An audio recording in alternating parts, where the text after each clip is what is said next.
Assalamualaikum warahmatullahi wabarakatuh. Innal hamdalillah nahmaduhu wa nasta'inuhu wa nastaghfiruh. Na'udzu billahi min shururi anfusina wa min sayyiati a'malina. Man yahdihillahu fala mudilla lahu wa man yudlil fala hadiya lahu. Wa asyhadu an la ilaha illallah wahdahu la syarika lahu. Wa asyhadu anna Muhammadan 'abduhu wa rasuluhu sallallahu alaihi wa ala alihi wa sahbihi wa sallam. Ba'd. Bapak dan Ibu kaum muslimin dan muslimah jamaah salat subuh Masjid Al-Falah rahimani wa rahimakumullah. Segala puji marilah kita haturkan kehadirat Allah Subhanahu wa taala atas limpahan nikmat dan karunia-Nya yang tak pernah bisa kita hitung. Di antaranya adalah nikmat yang merupakan sebesar-besar nikmat, yaitu nikmat Islam dan nikmat iman, ditambah nikmat badan yang sehat sehingga kita bisa berkumpul di tempat ini insyaallah dalam rangka thalabil ilmi. Kemudian salat dan salam semoga senantiasa Allah curahkan kepada suri tauladan kita Nabi Agung Muhammad sallallahu alaihi wasallam, keluarga beliau, para sahabat, demikian juga semua orang yang berupaya untuk meneladani apa yang beliau ajarkan hingga hari akhir nanti. Bapak dan Ibu kaum muslimin dan muslimah rahimani wa rahimakumullah, dan supaya kita bisa betul-betul meneladani Nabi sallallahu alaihi wasallam dan menjadikan beliau sebagai suri teladan kita, maka tentu satu hal yang baik manakala kita pelajari bagaimanakah Nabi sallallahu alaihi wasallam dalam berbagai macam keadaan beliau. Dan ini diantara dan dalam kesempatan pagi hari ini kita akan bahas tentang bagaimanakah marahnya Nabi sallallahu alaihi wasallam. Maka kita coba kenal lebih dekat bagaimanakah dan kapan saja Nabi sallallahu alaihi wasallam itu marah. Bapak dan Ibu kaum muslimin dan muslimah rahimani wa rahimakumullah, maka yang namanya tersinggung, marah, jengkel itu tentu diantara sifat yang normal, alami yang ada pada setiap manusia. Dan sifat ini merespon dengan marah bukanlah sifat yang tercela secara mutlak ataupun terpuji secara mutlak. Namun yang namanya respon tersinggung dan marah itu adalah satu hal yang baik dalam sikon yang tepat dan di waktu yang tepat, namun tercela jika di sikon dan di kondisi yang tercela. Dan Nabi sallallahu alaihi wasallam adalah seorang yang marah pada waktunya dan tidak marah pada waktunya. Maka beliau adalah seorang yang hakim, seorang yang bijaksana, sehingga menempatkan segala sesuatu pada tempatnya yang tepat. Marah di sikon yang tepat dan tidak marah juga di sikon yang tepat. Dan itulah yang terpuji. Maka orang yang tidak punya marah sama sekali bukanlah orang yang terpuji, bahkan tercela. Ada satu perkataan yang terkenal yang diucapkan oleh Al-Imam Asy-Syafi'i rahimallahu taala. Beliau katakan bahasanya man istuddiba falam yaghdab, jika ada orang yang dipancing untuk marah dan dia tidak marah, fahuwa himar, maka kata Imam Syafi'i, maka dia itu keledai bukan orang. Maka dipancing emosinya, diperlakukan seenaknya untuk supaya tersinggung, supaya marah, namun cuma diem saja. tidak ada ekspresi marah, tidak ada ekspresi, tidak ada respon marah, tidak ada respon jengkel. Kata Imam Syafi'i, itu bukan manusia normal, itu keledai. Maka marah pada waktunya adalah satu hal yang terpuji. Sebagaimana marah tidak pada waktunya, tidak pada sekon yang tepat, adalah satu hal yang tercela. Dan Nabi SAW jika marah maka wajahnya memerah. Namun marahnya Nabi SAW tidak pernah karena semata-mata dunia, tidak pula semata-mata karena dirinya. Namun marahnya Nabi SAW itu karena Allah Subhanahu wa Ta'ala. Maka di antara akhlak mulia Nabi SAW, beliau tidak pernah marah semata-mata karena harga dirinya. Lain hanya dengan sikap banyak orang yang menilai dirinya itu demikian berharganya, dirinya itu demikian mahalnya, sehingga ketika dia merasa dirinya yang mahal ini dinodai harganya, direndahkan harganya, maka dia marah. Namun ketika Islam dilecehkan, Nabi direndahkan, malah tertawa. Namun kalau dirinya direndahkan, disepelekan, dia marah besar. Maka banyak orang terbalik. Ketika dirinya diejek, dia marah besar. Nabi diejek, Nabi diolok-olok dengan dalam meskipun dengan sambil guyon, diem saja. Dirinya diejek, diolok-olok dalam guyonan, dia marah. Maka ini sikap yang terbalik.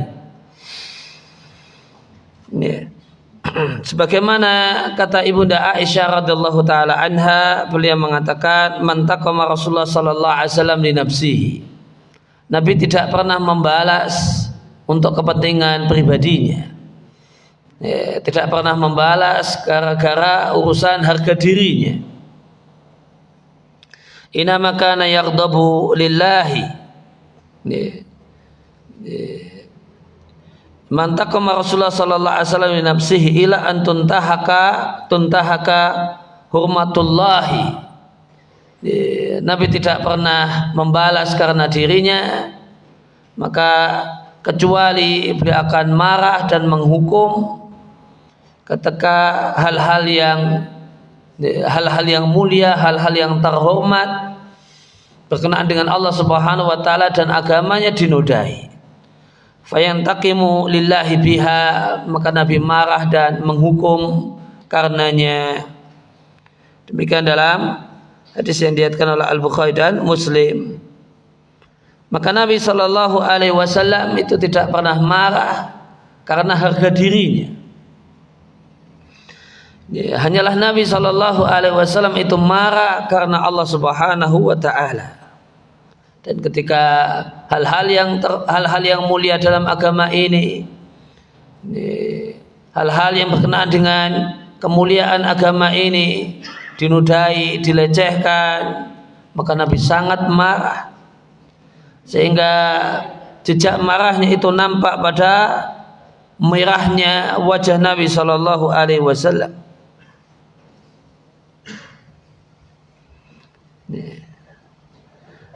Di antaranya kita saksikan bahasanya, bisa kita ketahui bahasanya Nabi sallallahu alaihi wasallam marah kepada imam yang terlalu kepanjangan ketika memimpin sholat. Sebagaimana hadis dari Abu Mas'ud Al-Ansari radhiyallahu anhu, beliau mengatakan,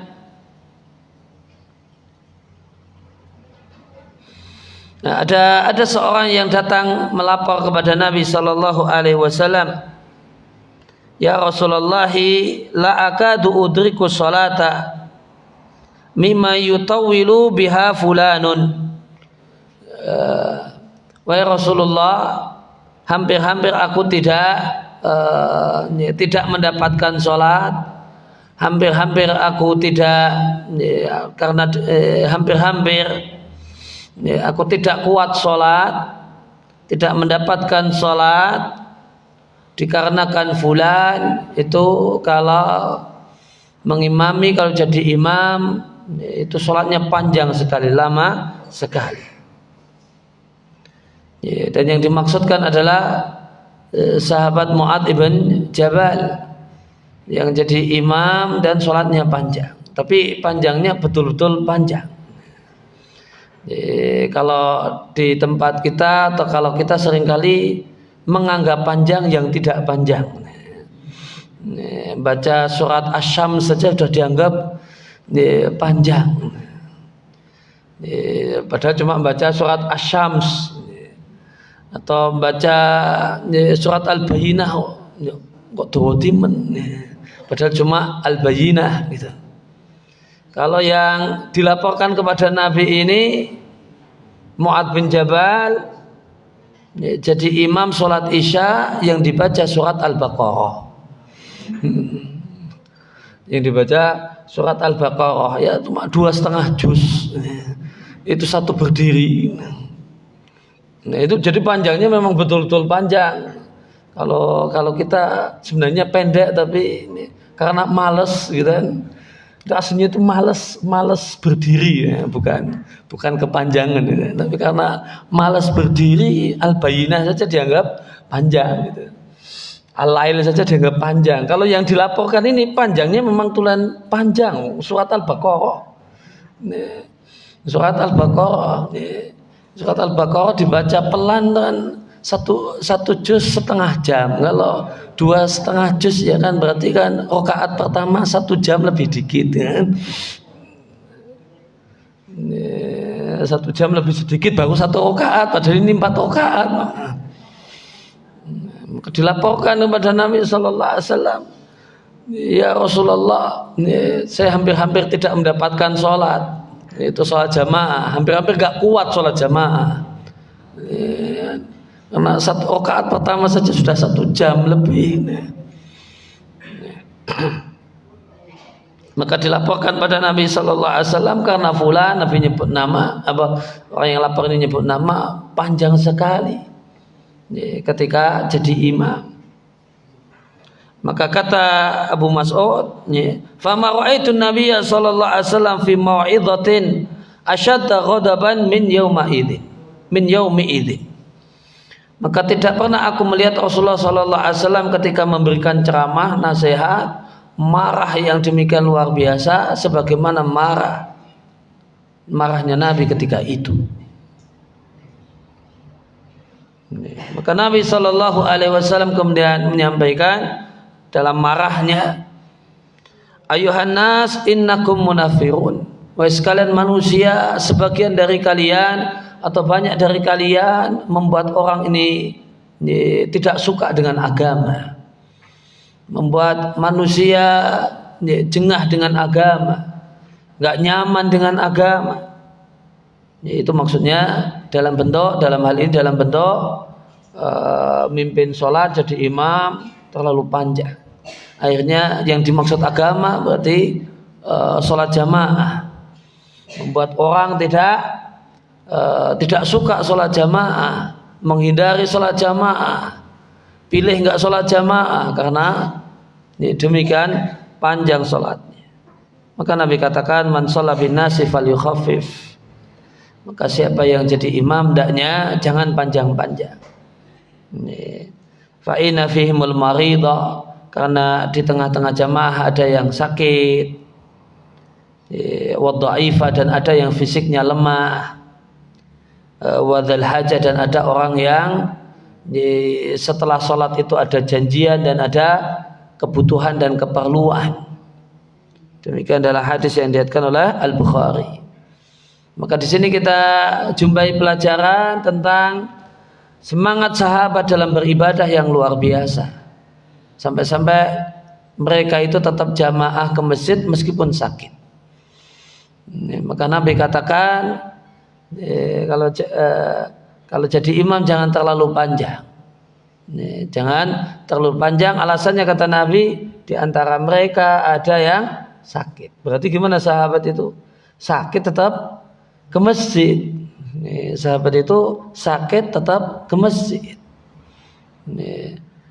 Meskipun secara hukum kalau memang sakit ya, boleh saja di rumah. Namun praktek para sahabat sakit ke masjid. Sehingga imamnya dipesan jangan terlalu panjang. Karena kebiasaan para sahabat sakit itu tetap ke masjid. Di hadis yang lain disampaikan ada orang yang sakit sehingga perlu dipapah 2 orang. Dipapah 1 orang artinya nggak cukup.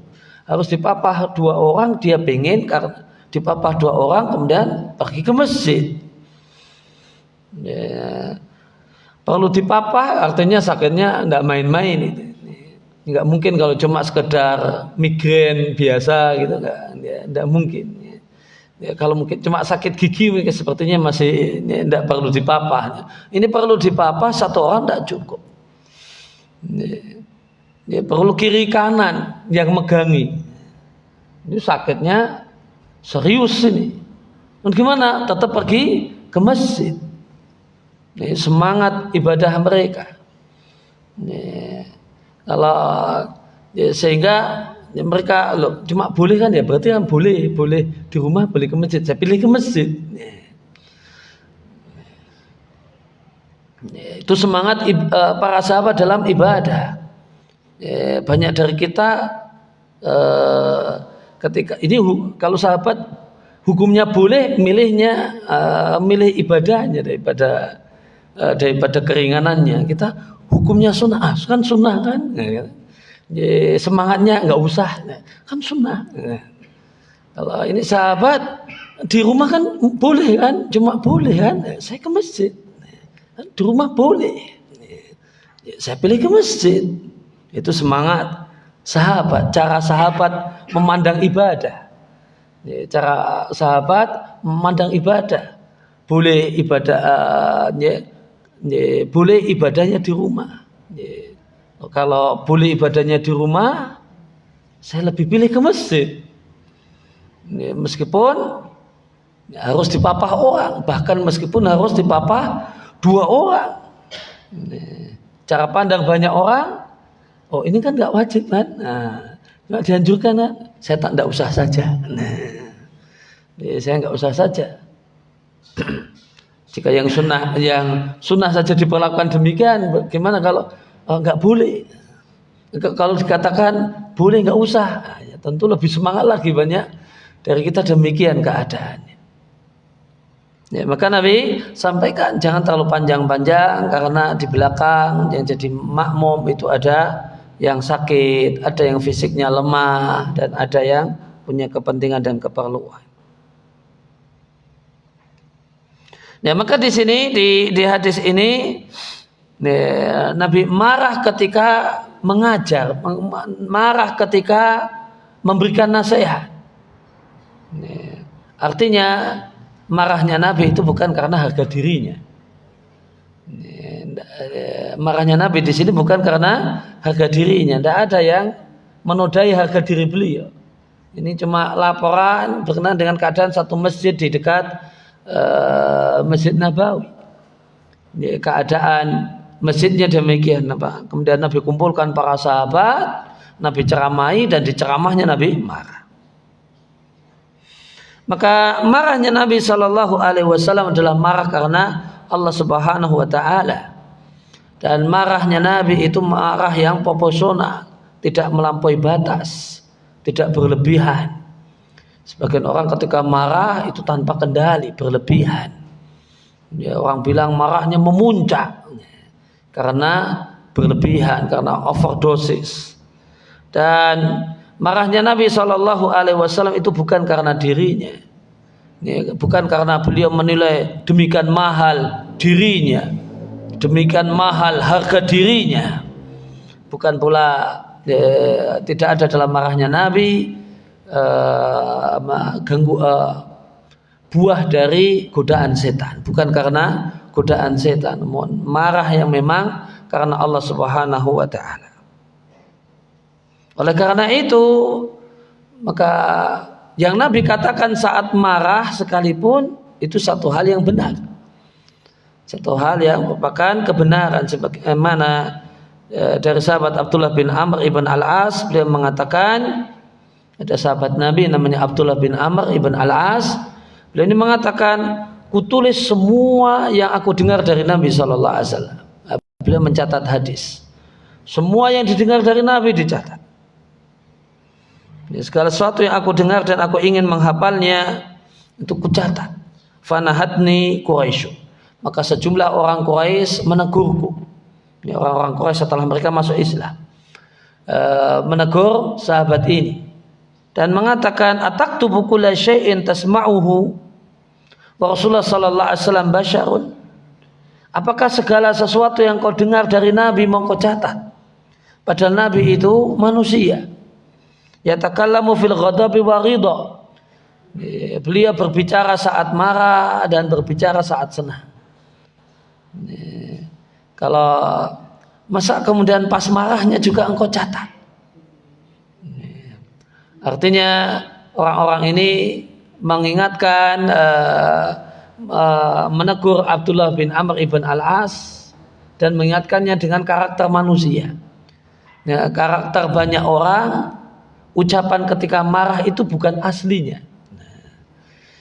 Ucapan ketika marah itu bukan aslinya dan bukan yang betul-betul dia inginkan.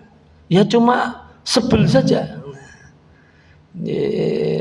Boleh jadi karena kemudian marah keluar kata-kata, pernyataan-pernyataan yang sebenarnya ketika kondisinya normal itu tidak diinginkan, itu tidak dimaksudkan, tapi itu cuma ungkapan kejengkelan saja. Boleh jadi karena marah kemudian ngusir misalnya, sana pergi. Setelah pergi yang disuruh pergi nangis malahan. Ada istri jengkel sama suaminya dan ini rumah istri kan. Marah sama suaminya, jengkel sama suaminya diusir. Setelah suaminya pergi, nangis istrinya ini. Kenapa? Karena itu tidak diinginkan dan tidak dimaksudkan. Itu keadaan banyak orang ketika marah itu mengucapkan kalimat-kalimat yang sebenarnya tidak diinginkan. Maka orang-orang Quraisy ini mengatakan, apakah engkau catat semua yang Nabi katakan? Padahal Nabi manusia dan Nabi juga berbicara saat marah. Artinya diingatkan sifat Nabi adalah manusia dan manusia itu kalau marah mengucapkan kata-kata, umumnya manusia ketika marah mengucapkan kata-kata, kalimat, pernyataan yang sebenarnya tidak diinginkan. Maka mendengar teguran tersebut aku berhenti mencatat. Lantas berhenti mencatat apa yang Nabi katakan beberapa waktu lamanya. Setelah itu aku laporkan dan aku tanyakan kepada Rasulullah sallallahu alaihi wasallam. Maka Nabi dengan jarinya berisyarat ke mulutnya, kemudian mengatakan, uktub fawalladhi nafsi biyadi ma yakhruju minhu ilal haq. Silahkan catat semua. Karena tidak ada satupun yang keluar dari sini, Nabi mengisyaratkan mulutnya, kecuali kebenaran. Maka Nabi itu orang yang sangat-sangat mampu mengendalikan marahnya, dan marahnya sangat-sangat proporsional, sehingga semuanya diucapkan dalam keadaan sadar. Sehingga ketika marah sekalipun yang dikeluarkan adalah pernyataan-pernyataan yang memang diinginkan, tidak sebagaimana keadaan banyak orang. Nah, berkenaan dengan marahnya Nabi Shallallahu Alaihi Wasallam ada beberapa kejadian-kejadian yang di situ membuat Nabi marah dan Nabi pun mengungkapkan marahnya.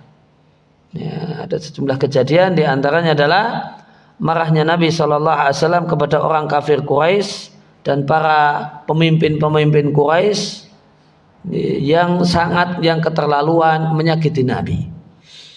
Yang keterlaluan menyakiti Nabi Shallallahu Alaihi Wasallam. Ya, maka kisah ini bisa kita katakan sedikit mengkoreksi kesimpulan banyak orang yang menganggap Nabi itu adalah sosok yang tidak bisa marah. Tidak demikian. Yang betul Nabi itu adalah seorang yang bijaksana. Marah pada waktunya, yang memang sikon yang pas untuk marah, Nabi marah. Termasuk ketika diganggu, ketika gangguannya itu keterlaluan, Nabi pun marah. Kita lihat dari Urwah bin Az-Zubair, anaknya Az-Zubair bin Awam, ini bertanya kepada Abdullah bin Amr ibn Al-As.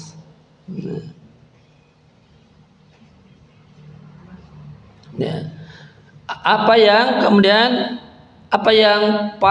paling yang engkau lihat? Pertanyaannya, kejadian apa yang paling engkau ketahui? Kejadian apa yang engkau ketahui dan itu adalah gangguan orang Quraisy, permusuhan orang Quraisy yang paling keterlaluan. Ini ada seorang tabi'in, Urwah bin Zubair, bertanya pada salah satu sahabat, kejadian apa yang di situ orang Quraisy paling keterlaluan mengganggu dan menyakiti Nabi Shallallahu Alaihi Wasallam, menampakkan permusuhan kepada Nabi Shallallahu Alaihi Wasallam. Maka Abdullah bin Amr ibn Al-As bercerita, saya hadir bersama orang-orang Quraisy ketika itu kumpul para tokoh-tokohnya. Yang mereka kumpul duduk di hijr, yang biasa orang nyebut dengan sebutan hijr Ismail, bangunan setengah lingkaran di sisi utara Ka'bah. Mereka pada duduk ngumpul di situ, di hijrnya, di dalam hijr. Mereka duduk-duduk. Ini para pembesar-pembesar Quraisy. Lantas di antara obrolan mereka ngobrolkan tentang Rasulullah Sallallahu Alaihi Wasallam. Maka pembicaraan yang muncul ketika itu mengatakan, tidaklah kita lihat kita itu orang yang sangat sabar, kata mereka. Kita itu orang yang sangat sabar dengan orang ini, dengan Nabi kita Muhammad Sallallahu Alaihi Wasallam. Dia itu membodoh-bodohkan akal kita. Dia itu mencaci maki nenek moyang kita. Dia itu mencela agama dan ibadah kita. Dan dia itu bikin pecah masyarakat kita. Dia mencaci maki sesembahan kita. Dan kita cuma diem saja. Maka sungguh kita sabar dengan orang ini, dan itu sabar yang luar biasa. Benarkah pernyataan mereka ini?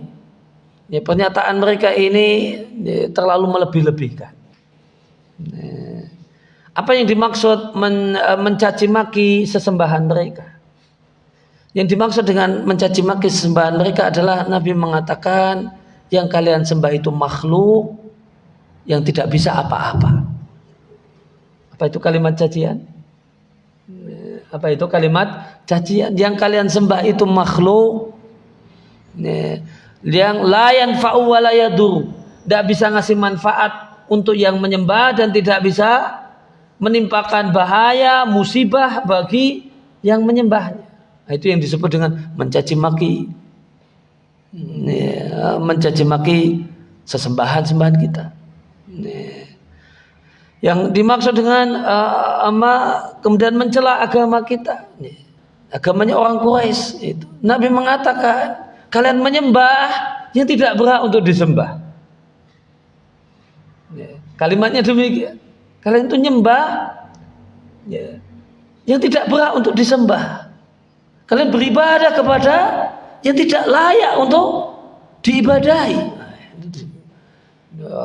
Muhammad kemudian menjelekkan agama kita. Dan Nabi mengatakan, di manakah akal manusia kok makhluk semacam ini kok disembah-sembah? Nah, itu yang disebut membodoh-bodohkan kita, mencaci maki nenek moyang kita. Enggak ada sebenarnya di situ cacian. Tapi karena ya tidak seneng, ya, meskipun kalimatnya segitu, ya, kalimatnya cuma semacam itu atau sejenis itu dianggap sebagai caci maki. Maka pada saat mereka lagi ngobrolkan tentang Nabi ini, tiba-tiba Nabi datang. Nabi datang berjalan, kemudian beliau menyentuh Hajar Aswad, kemudian muter tawaf. Karena tawaf mereka ada di Hijr, maka melewati ya, Nabi jalan melewati mereka. Maka tatkala Nabi lewat di Hijr, karena tawaf untuk melewati Hijr ya. Maka tatkala Nabi lewat, maka diolok-olok, dikomentari, dicela. Ya, Nabi lewat di Hijr, mereka menghina Nabi. Dan aku mengetahui hal tersebut di wajahnya. Nabi ada perubahan muka beliau. Kemudian ketika putaran yang kedua, tawaf lagi, muter kedua, kembali lagi mereka ngecek-ngecek Nabi. Dan aku lihat perubahan, Nabi tidak suka ada perubahan dan nampak semacam itu pada wajah Nabi. Namun Nabi tetap lanjut. Putaran pertama diejek, diem. Putaran kedua diejek, diem. Putaran yang ketiga kembali lagi diejek-ejek lagi, diolok-olok lagi. Nah, maka ini sudah sampai keterlaluan ini. Sudah keterlaluan. Sudah sampai 3 kali berturut-turut. Akhirnya Nabi SAW kemudian mengatakan, Tasma'una ya ma'asyar Quraisy. Dengarlah wahai orang-orang Quraisy. Ya, karena tawaf itu kemudian ngomong itu tidak membatalkan tawaf, tidak membatalkan tawaf. Ya, ngomong ditujukan kepada yang lainnya semacam ini tidak membatalkan tawafnya Nabi SAW. Dengarkan wahai Quraisy. Ama walladzi nafsu Muhammadin biyadihi laqad ji'tukum bidzabhi. Maka Nabi membalas dengan kata-kata, demi Allah zat yang jiwa Muhammad ada di tangannya, sungguh akan aku datangkan kepada kalian pembalasan. Aku akan datangkan kepada kalian pembalasan dengan kalimat yang keras. Nabi katakan bidzabhi, penyembelihan. Aku datangkan kepada kalian penyembelihan. Aku akan balas kalian.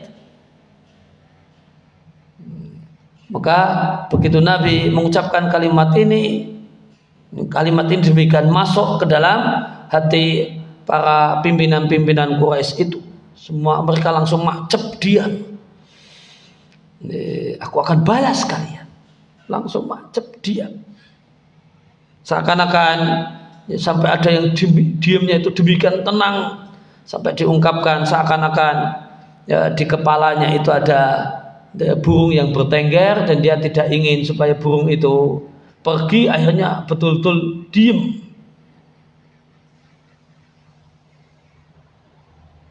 Ya.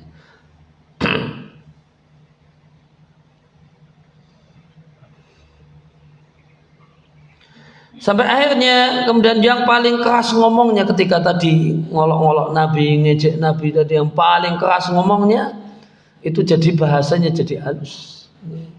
Sehingga orang tersebut malah kemudian mengatakan, insarif ya Abul Qasim, silahkan pergi wahai Abul Qasim. Insarafa rasyida, perginya orang yang mulia. Fa wallahi ma kunta jahula, demi Allah engkau bukanlah orang yang bodoh. Itu tadi yang paling kencang ngomongnya. Ini tadi yang paling kencang ngomongnya itu komentar. Wahai Abul Qasim, sebutan Nabi kita sallallahu alaihi wasallam, silakan pergi, perginya orang yang mulia. Engkau tidak pernah jadi orang yang bodoh dan hina. Artinya diralat untuk ucapannya seketika itu juga. Dengan maka Nabi marah dengan bentuk ucapan, wajahnya memerah, mukanya berubah. Kemudian Nabi kemudian mengucapkan kata-kata tadi. Dia cuma balas dengan satu kalimat pendek, itu sudah bikin makcep. Diam semua itu orang Quraisy. Yang paling kenceng ngomongnya jadi halus.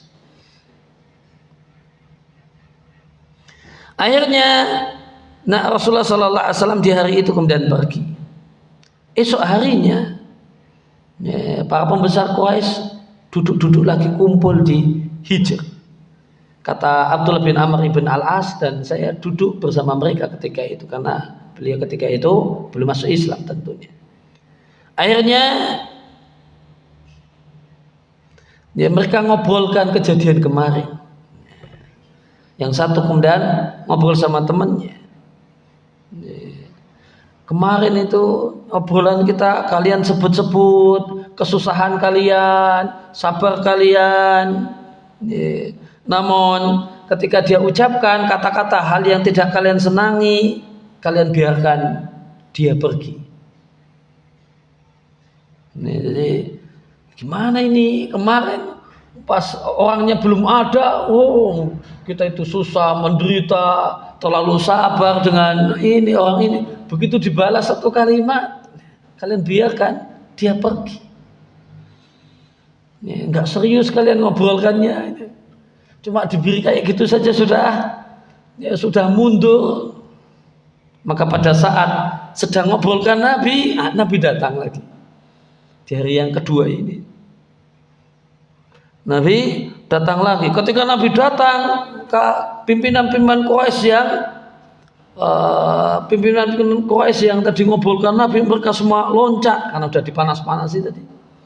Semuanya loncat bareng ngepung Nabi sallallahu alaihi wasallam. Kemudian mengatakan kepada Nabi sallallahu alaihi wasallam, engkau ngomong demikian dan demikian. Itu maksudnya tentang dakwah Nabi.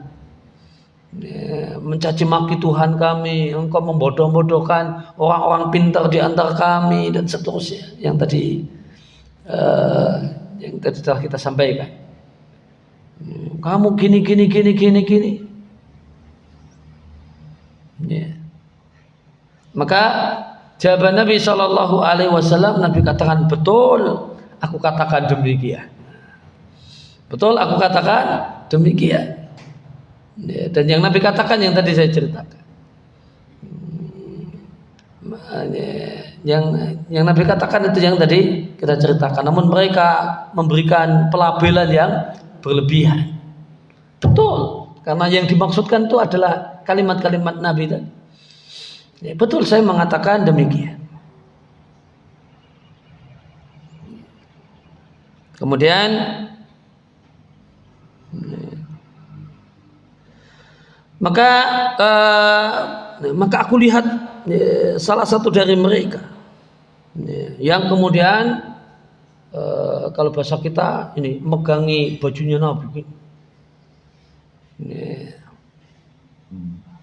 Ini ada salah satu dari mereka ketika itu Nabi sendirian dikepung banyak orang, dan ada salah satu yang megangi bajunya Nabi gini.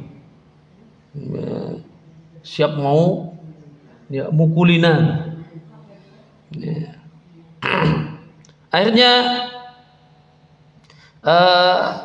datanglah Abu Bakar.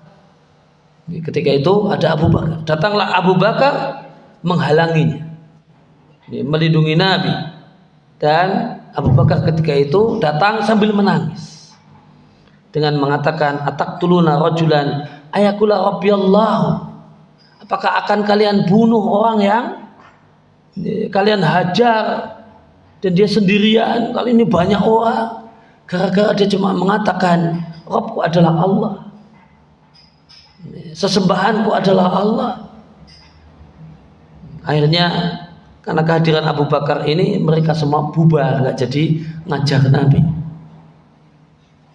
Kata Abdullah bin Amr bin Al-As, itulah peristiwa dan kejadian yang saya saksikan yang paling keterlaluan yang dilakukan oleh orang Quraisy kepada Nabi Shallallahu Alaihi Wasallam. Ya, maka di sini kita jumpai marahnya Nabi Shallallahu Alaihi Wasallam. Nabi marah kemudian mengucapkan satu kalimat ancaman, aku akan balas kalian. Dan Nabi Shallallahu Alaihi Wasallam tidaklah mengancam mereka, menyampaikan kalimat ancaman kecuali setelah mereka membuat Nabi marah, di mana mereka mencela Nabi, mengejek Nabi, mengolok-olok Nabi berkali-kali sampai 3 kali. Putaran pertama diejek, putaran kedua diejek, putaran ketiga diejek, kemudian dibalas.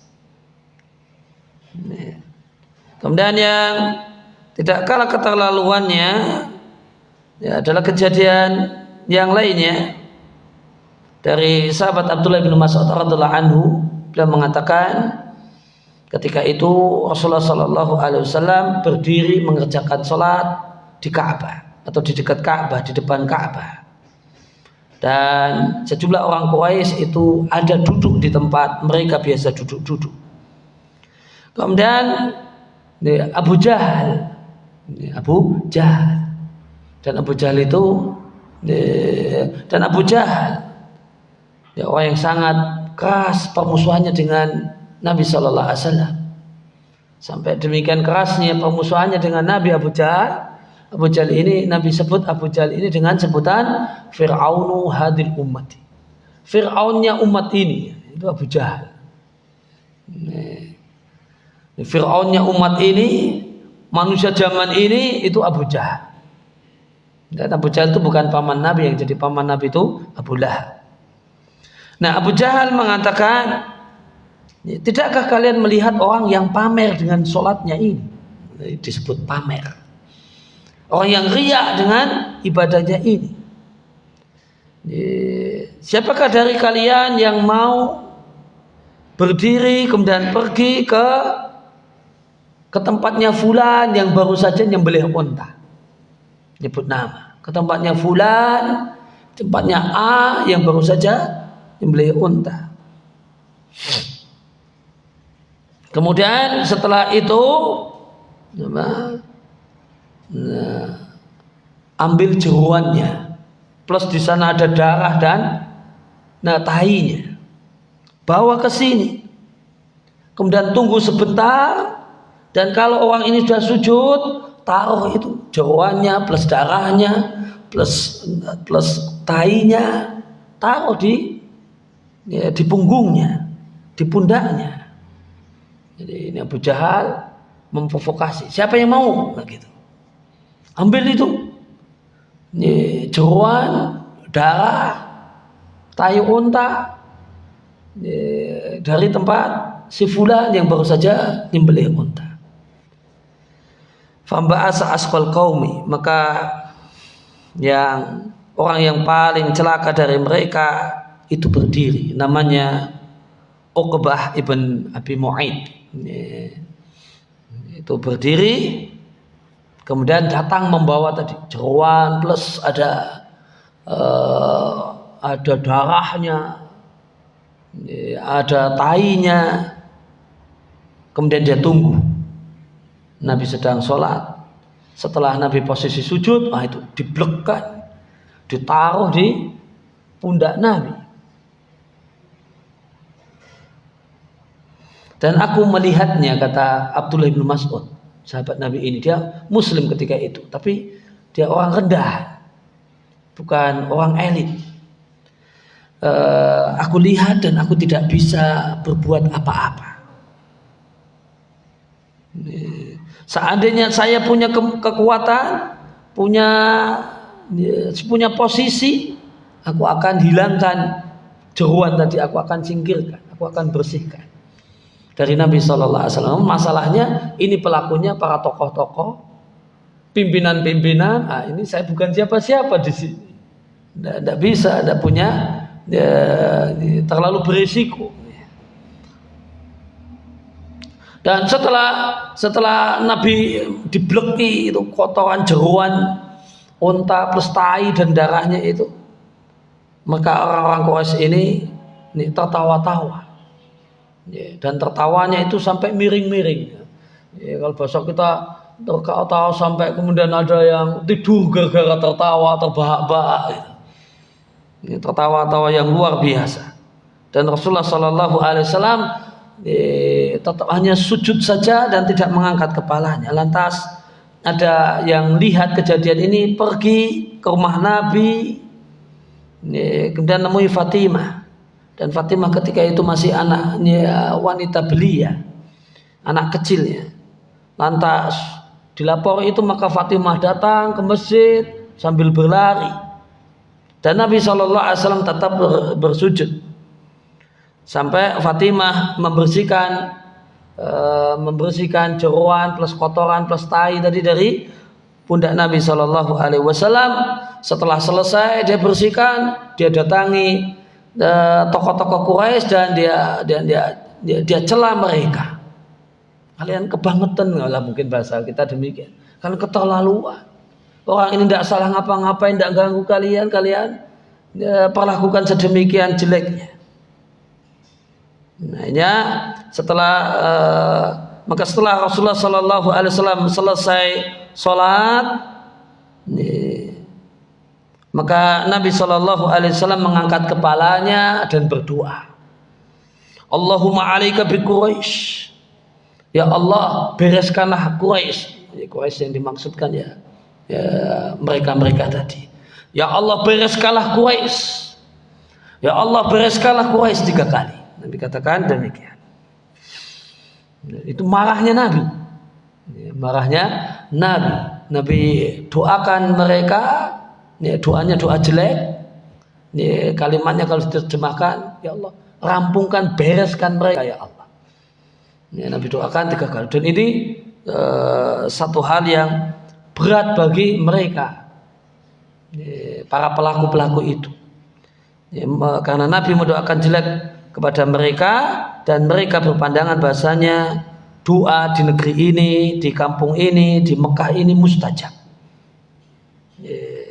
Setelah Nabi bikin doa jelek global, ya Allah rampungkanlah Quraisy, bereskanlah Quraisy sebanyak 3 kali, kemudian habis itu dirinci pelakunya satu-satu. Allahumma alaikal malak min Quraisy, ya Allah bereskanlah para tokoh-tokoh Quraisy. Allahumma alaika bi Abi Jahal, ya Allah bereskanlah Abu Jahal. Allahumma wa alaika bi Utbah ibn Rabi'ah, tadi yang ngasih jeruan tadi disebut. Abu Jahal disebut pertama kali karena dia provokasinya, dia kemudian tokoh intelektualnya. Pelakunya namanya Utbah ibn Rabi'ah. Tadi kalau tadi namanya Uqbah, ya ini Utbah dulu. Wa alaika bi Utbah ibn Rabi'ah, wa Syaibah ibn Rabi'ah, wa Al-Walid ibn Utbah, wa Umayyah ibn Khalaf. Kemudian Nabi sebutkan juga yang tadi yang ngambil jeruan, wa Uqbah ibn Abil Mu'id, wa Umar ibn Walid. Semua yang hadir di situ, tokoh-tokoh Quraisy yang ada di situ, semuanya Nabi sebutkan satu-satu. Ya Allah bereskanlah fulan, si A, si B, si C. Dan betul Allah bereskan mereka. Semua orang yang disebut namanya ini sebagian besarnya mati di perang Badar, kecuali satu dari nama-nama yang disebutkan tadi. Abu Jahal di perang Badar itu panglima perangnya Quraisy, pimpinan tertinggi pasukan Quraisy itu Abu Jahal, dan dia mati di perang Badar. Mati di perang Badar. Ini tokoh-tokoh ini semua mati di perang Badar kecuali satu.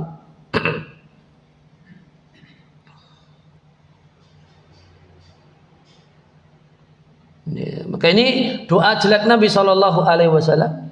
Dan di sini marahnya Nabi Shallallahu Alaihi Wasallam. Kita lihat di sini, ini hadisnya riwayat Bukhari dan Muslim. Ya, maka ya, Nabi marah. Ya, Nabi marah dengan orang yang keterlaluan. Ya, Nabi tidak hanya diam saja, namun ada marah. Ya, dan Nabi mendoakan jelek, maka ini menunjukkan bolehnya doa jelek bagi orang yang memang keterlaluan itu didoakan dengan doa yang jelek, satu hal yang tidak terlarang. Namun tidaklah Nabi sampai mendoakan jelek kecuali ketika sudah sangat keterlaluan sekali. Kalau tadi cuma diolok-olok, Nabi cuma ngancam. Yang di kejadian pertama Nabi diolok-olok, bolak-balik diolok-olok, Nabi cuma ngancam. Nah ini yang ini sampai kemudian ada tai onta, ada jeruan, ada darah onta, tentu levelnya lebih lagi. Nah, Nabi sampai kemudian mendoakan jelek untuk mereka, ditambah akumulasi dari gabungan dari berbagai macam ulah kejelekan dan keburukan mereka selama ini kepada Nabi, dan Allah kabulkan doa Nabinya. Maka diantaranya, dan demikian yang bisa disampaikan dalam kesempatan pagi hari ini. Wassallallahu ala nabiyina Muhammadin wa ala alihi washabihi wasallam wa rada'ana alhamdulillahi rabbil alamin. Sebelum diakhiri, monggo jika ada satu atau dua pertanyaan.